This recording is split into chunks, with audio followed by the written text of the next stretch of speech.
नमस्कार, गाईड मार्गदर्शनामध्ये तुम्हा सर्वांचं स्वागत आहे. तर आज आपण एक बोधकथा ऐकणार आहोत आणि त्याच्यातून तुम्हाला काय बोध मिळतो हे कमेंट करून नक्की सांगायचं आहे.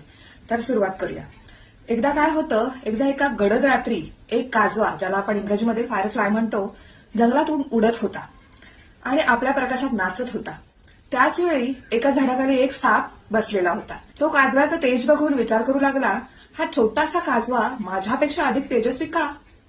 मी विषारी आहे, शक्तिमान आहे, तरी लोक त्याला सुंदर म्हणतात, मला नाही.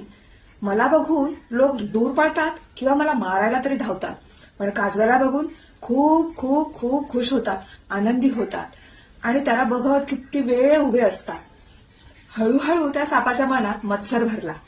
तो काजव्याच्या मागे लागला. काही कारण नव्हतं, फक्त द्वेष होता.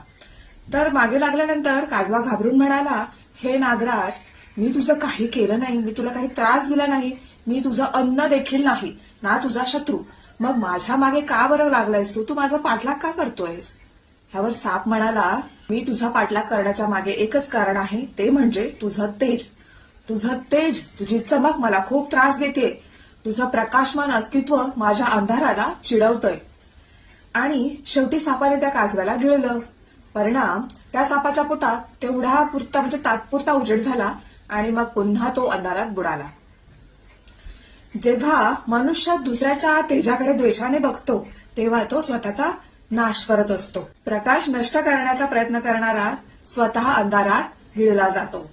या कथेतला काजवा म्हणजे सद्गुण, प्रकाश आणि ज्ञान आहे, तर साप म्हणजे मत्सर, अहंकार आणि अंधार आहे. दुष्टावर दया नाही, त्याच्यावर अंतर राखा, कारण अंधार प्रकाशाचा शत्रूच असतो. आपल्या जीवनात सद्गुण टिकवायचे असतील तर अंधाराशी लढा द्या, पण त्याच्यात मिसळून जाऊ नका.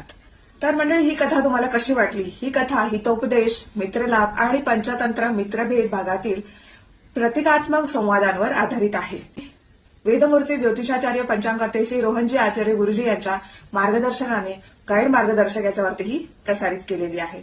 तर या गोष्टीतून तुम्हाला काय कळालं हे नक्की कळवा आणि आपल्या आजूबाजूला असेच काही साप आहेत, त्यांना मात्र नक्की ओळखा आणि त्यांच्यापासून अंतर ठेवून वागा, नाहीतर आपली अवस्था काजव्यासारखी व्हायला काही वेळ लागणार नाही. कारण कसं आहे ना, आपण कसं म्हणतो की काही नाही होणार, आपण कोणाचं काही केलंच नाहीये, आपण कोणाचे शत्रूच नाही आहोत, आपल्याशी कोणाचं काही देणं घेणंच नाहीये, तर का बरं आपल्याला कोण त्रास देईल? तर असं नसतं. काही जण आपल्याला आपण जे करतोय आपली प्रगती बघून जळणारे असतात. तर त्यांच्यापासून सावध राहा आणि सुरक्षित राहा आणि आपली प्रगती करत राहा. धन्यवाद.